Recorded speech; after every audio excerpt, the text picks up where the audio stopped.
ассалому алайкум дӯстон, хуш омадед ба шабакаи мо. Чемпиони пешина UFC дар ду вазн Дэниел Кормие боварӣ дорад, ки дар қуллаи баландии карьераи худ ҳамаи ҷангварони вазни ним вазни ҳозираи UFC-ро бе мушкилӣ шикаст дода метавонист.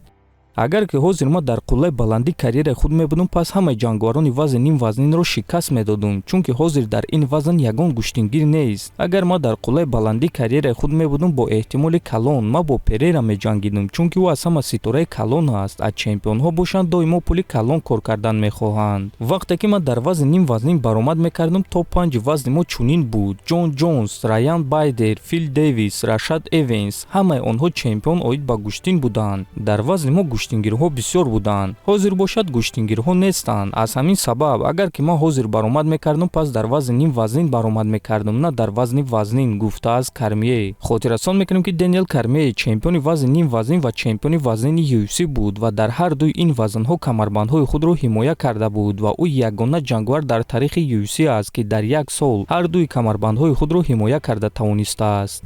ҳама намуд доруҳои гиёҳӣ бо сифати баланд, нархҳои дастрас ва дастафка ба ҳама шаҳрҳо аз ширкати Шифофармо. доруҳои гиёҳӣ барои хароб ва фарбеҳшавӣ, барои қавӣ кардани саломатӣ, витаминҳо ва шампунҳои гиёҳӣ, ҳамчунин ҳиҷомаи бепул барои муштариён ва боз асали бениҳоят фоидаовар паҳлавон, ки гардиши хун ва тестостерони шуморо хуб мекунад, хунукзадагиҳои баданро бартараф мекунад. барои маълумоти бештар ё ин ки заказ кардани доруҳои ширкати Шифофармо ба номерҳои дар рӯи экран буда муроҷиат кунед. ширкати Шифофармо дар хизмати шумо. топови ҷангвори вазни нимёна UFC Иен Гери боварӣ дорад, ки чемпиони вазни худ Ислам Махачевро шикаст медиҳад.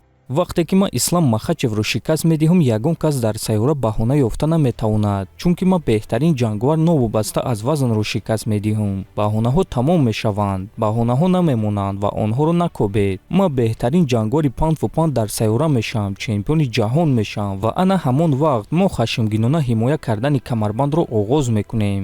ислам ҷангвори калон аст, барои ҳамин ягон баҳона намемонад. ҳамаи чиз тамом мешавад. одамо доимо ягон чиз мекобанд, навиштааст Гери.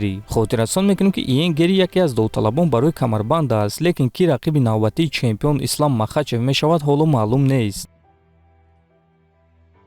довталаб барои камарбанди муваққатӣ вазни сабук Ҷейсон Гейҷи қоил шуд, ки муҳориба зидди чемпион Илия Топурия ӯро метарсонад. ин варзиш ҷолиб аст. дар ҳама лаҳза ҳама кора шуданаш мумкин аст. барои ҳамин ман дар муҳориба зидди ӯ набояд ки иштибоҳ кунам. зарбаи дасти рости ӯро сар надиҳам, худро зери ҳамлаҳои ӯ нагузорам. хуки дасти чапи ӯ ва комбинатсияҳои ӯ яке аз беҳтаринҳое ҳаст, ки ман дар ин варзиш дидам. Топурия визофи беҳтарин аст ва ба ман писанд аст, ки чӣ гуна ин визоф маро метарсонад. ман бояд ки Пимбледро шикаст диҳам. ман бояд ки ин нақшаи онҳоро барбод диҳам. намедонам ин чизро UFC мехоҳанд ё не, лекин ман медонам, ки мухлисон бо эҳтимоли калон муҳорибаи педи зидди Илияро дидан мехоҳанд. чӣ гуна ки онҳо муҳорибаи Тони Фергюсон зидди Ҳабиб Нурмагомедовро дидан мехостанд. аммо бошам ҳамаи ин орзуҳои онҳоро барбод медиҳам. ин чиз кори ман аст, гуфтааст Гейҷи. хотиррасон мекунем, ки соли 2020 Гейҷи ба ҷои Ҳабиб ба муҳориба баромада Тони Фергюсонро шикаст дода, орзуи мухлисоне ки муҳорибаи Ҳабиб ва Тониро дидан мехостанд барбод дод. ва акнун чӣ гуна ки мебинем, ин дафъа низ ӯ чунин ният дорад ва Гейҷи ин корро карда метавонад ё не, аллакай рӯзи 25 январ маълум мешавад, вақте ки онҳо дар октагон вомехӯранд. ба фикри худи шумо дӯстон, Гейҷи Пимбледро шикаст дода метавонад ё не? фикрҳои худро нависед. ҳатман дар YouTube канали мо обуна шавед. то боздид, хонободу сарбаланд бошед.